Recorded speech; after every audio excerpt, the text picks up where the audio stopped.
ሽም ዝርዝር ባንክ ሒሳብ ቁጥሮም ዝተኣገዱ ሰበስልጣናትን ጀነራላትን ዕላዊ ኮይኑሎ መንግስቲ ፌደራል ሕዝውን ኣሎ ዝብሎ ኩሉ ወታደራዊ ዓቅምታቱ ናብ ወሰን ትግራይ ምጓዓዝ ቀጢሉሎ ወኪል እቲ ስርዓት ዝኾኑ ዶክተር አብርሃም በላይ ግና መንግስቲ ፌደራል ፈጺሙ ዝሓሰቦ ይኹን ዝሃቀኖ ኩናት የለን ይብሉ ኣብዚ ክልተ መዓልቲ ውጥረት ዝወለዶ መገሻ ተገይሩሎ ጽንዶ ሕወሓትን ሻዕብያን ድማ ናብ ወታደራዊ ጽምዶ ምዕባዩ ተሰሚዑሎ ዝርዝር ኣለና محزنة ህዝብታት ትግራይ ኤርትራን ሱዳንን ዘጠናኽር ዝተባሃለሉ መድረኽ ኣብ ሱዳን ተሳሊጡ ኣብ ጉዳይ ሱዳን ዝገብሮ ዘሎ ኢዳታውነት ብምስጥራዊ ምርመራ ዝተቃልዖ መንግስቲ ኢትዮጵያ ናይ ተደናገጽ ስጉምቲ ጀሚሩ ዝብሉን ካልኦት ኣገደስቲ ምዕባለታትን ሒዝና ኣለና ሰላም ከመይ ትህሉ ዝኸበርኩም ተኸታተልትና እዚ መቃልሕ ቲቪ እዩ ኣብ ዝተፈላለዩ ኩርናት ዓለም ኮይንኩም ዜናታትና ትከታተሉ ዘለኹም ክቡራት ተኸታተልትና ነዚ ሰዓት ዝበልናዮም ሓደሽቲ ምዕባለታትን እዋናዊ ዜናታትን ኢና ብቐንዲ ነጥብታት ጀሚርናዮ ዘለና ናብ ዝርዝሮም ክነስግረኩም ክሳብ መወዳእታ ተኸታተሉና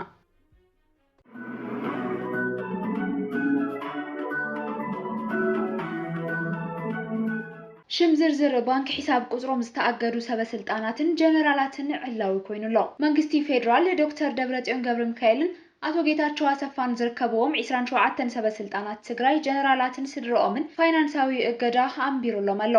ሚኒስትሪ ፍትሒ መንግስቲ ኢትዮጵያ ተጋሩ ወታደራዊ መራሕትን ፖለቲከኛታትን ሕወሓት ባንክ ሒሳቦም ክዕጽኦ ዝሓትት ደብዳበ ናብ ባንክታት ኣሕሊፉሎ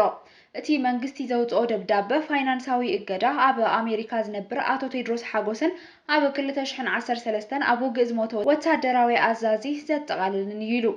ኣብ መንጎ ሓይልታት ትግራይን መንግስትን ዘሎ ወታደራውን ፖለቲካውን ወጥሪ ኣብ ዝተፈላለዩ ከባቢታት እናኸፈ እዩ ዝኸይድ ዘሎ መንግስቲ ፌደራል መንገዲ ሚኒስትሪ ፍትሒ ኣቢሉ ናብ ባንክታት ኣብ ዝለኣኾ ደብዳቤ ክሳብ 27 ወታደራውን ፖለቲካውን መራሕቲ ምስ ስድሮኦም ክዕጽው ኣዚዙሎ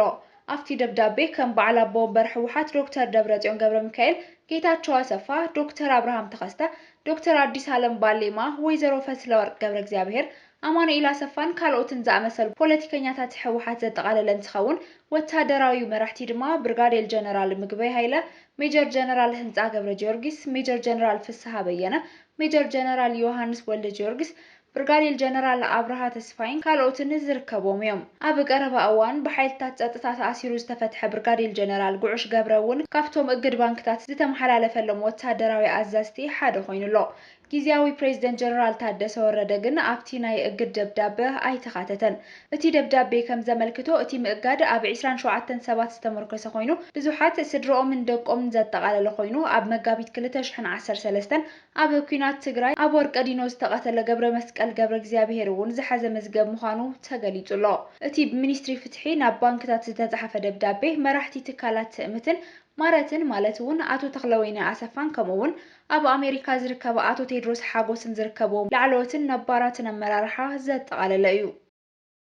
መንግስቲ ፌደራል ሕዝውን ኣሎ ዝብሎ ኩሉ ወታደራዊ ዓቅምታት ናብ ወሰን ትግራይ ምጓዓዝ ቀጢሉሎ ወኪል እቲ ስርዓት ዝኾኑ ዶክተር አብርሃም በላይ ግና መንግስቲ ፌደራል ፈጺሙ ዝሓሰቦ ይኹን ዝህቅኖ ኩናት የለን ይብሉ ዶክተር አብርሃም ካብ ጻውዒት ድርዕቶ ሽርሕን ፍሑስ ተንኮልን ድሕራት ጉጅለ ንጠንቀቕ ክብል እውን ኣተሓሳሲቡ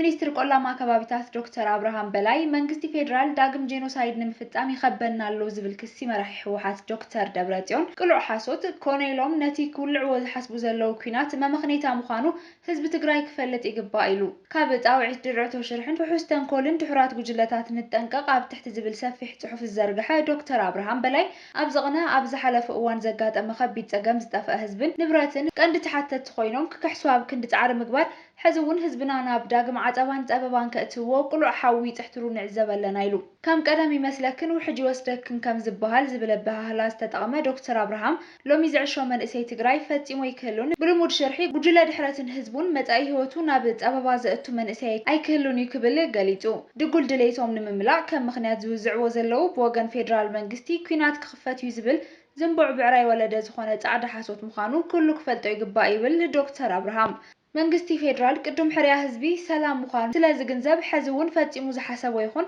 ዝሃቀኖ ኩናት ከምዘየለ እኳ ደኣስ ፍጹም ሰላምን ድሕንነትን ህዝብና ኣብ ምርግጋጽ ልዝብ ዘቐድም ልምዓትን ዕብየትን ህዝብና ንምኽዕባት ኣድላይ ዝበሃል ኩሉ ንምግባር ዘየማትእ ቅዋሚ ዘለዎ ክብል እዩ ዶክተር አብርሃም በላይ ገሊጹ ኮይኑ ግና ይብል ዶክተር አብርሃም ህዝቢ እንተተረጋጊዑ ፍጹም ሰላም እንተሰፊኑን ተሓታትነት እንትመጽእ ዝድንግጹ ሓይልታት ጥንኩር ሕጊ እንትህሉ ኢዶም ኣብ ብዙሕ ዝጠልቀ ውልቀ ሰባት ዘለዎም መማረጺ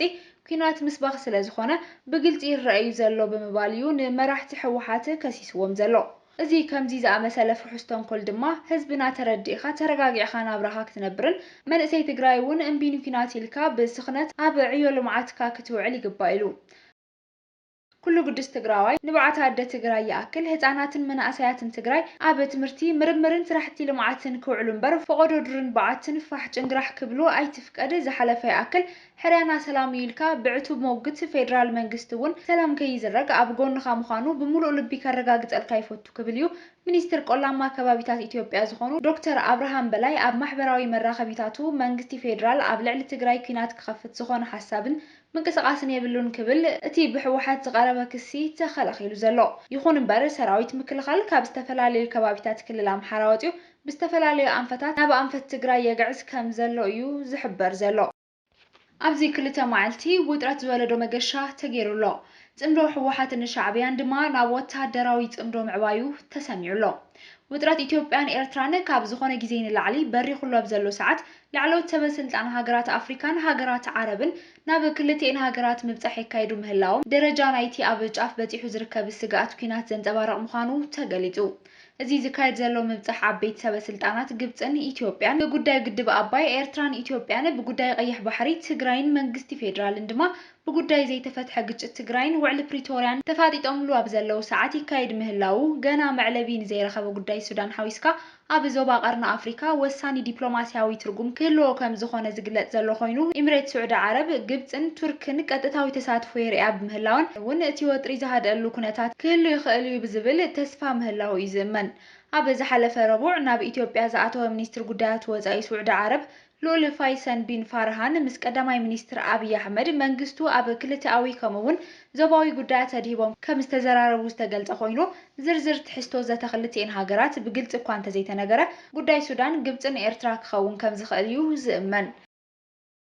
ብወገን ትግራይን ኤርትራን ግን እቲ ኣንጻር ናይ ውክልና ኩናት ኣብይ ኣሕመድ ዓሊ ሓቢርካ ናይ መኸተ ምድላዋት ተፈጢሩ ዘሎ ስኒትን ስምምዕን ክተባባዕ ዝግብኦ እዩ ዝተባሃለ ኮይኑ እዚ ድሕንነት ህዝቢ ኤርትራን ትግራይን መሰረት ዝገበረ ብጽምዶ ዝጀመረ ኣንጻር ስርዓት ብልጽግና ዝተፈጥረ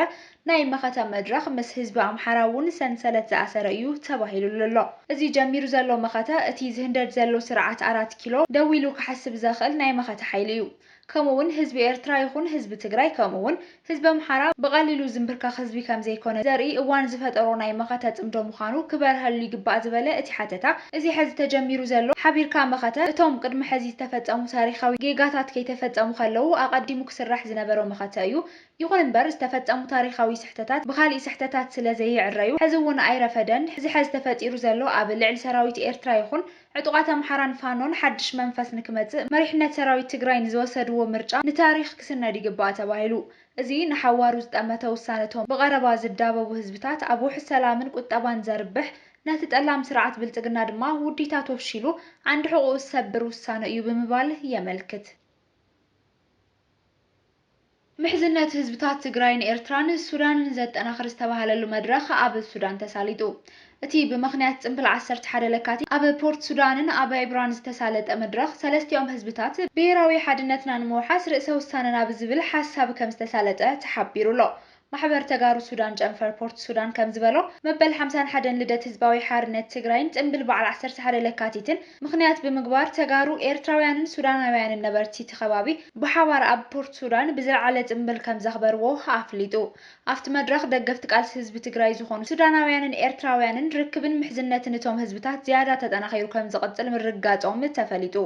ኣብ ተመሳሳሊ ዛዕባ ማሕበር ተጋሩ ሱዳን ጨንፈር ኣጥበራ እውን 11 ለካቲት መበል 51 ዓመት ልደት ህዝባዊ ወያነ ሓርነት ትግራይ ብዝተፈላለዩ ምድላዋት ዘኽበሩ ኮይኖም ኣብ ከቢድ ጸገም ዝርከቡ ህዝቢ ትግራይ ብዘላቕነት ጸገሙ ንክፈትሕሉ ሎም ህዝብታት ንክረባረቡ ጻውዒት ቀሪቡ።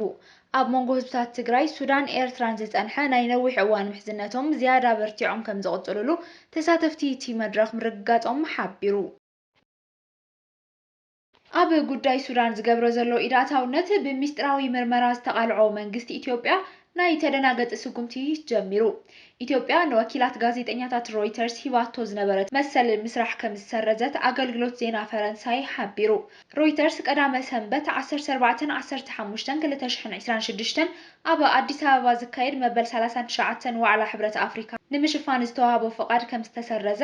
እቲ ትካል ብመንገዲ ኤሌክትሪካዊ ስታርት ኢሜይል ሓቢሩ ኣብ አዲስ አበባ ዝመደብሮም ሰለስተ ጋዜጠኛታት ሮይተርስ ፈቃዶም ከም ዘይተሓደሰውን እቲ አፈኛ ገሊጹሎ ሮይተርስ ምክንያት ናይቲ ውሳነ ኣይተነገረን ዘሎ ኩሎም ቶም ጋዜጠኛታት ሮይተርስ ኢትዮጵያውያን ኮይኖም ሮይተርስ ካብ ኢትዮጵያ ዘቅርቦም ጸብጻባት ዓንዲ ሕቆ ኮይኖም ከም ዝጸንሑ አገልግሎት ዜና ፈረንሳይ አቅሚጡሎ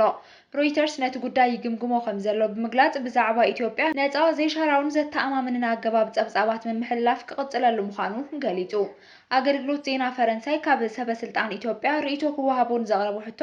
መልሲ ከም ዘይረኸበ ገሊጹሎ ዝኸበርኩም ብተኸታተልቲ ዜናታትና ነዚ ሰዓት ዝበልናዮም ሓደሽቲ ምዕባለታትን እዋናዊ ዜናታትን ኣብ ዝዛዚልና ኣለና ንምክትታልኩም ነመስግን ሰላም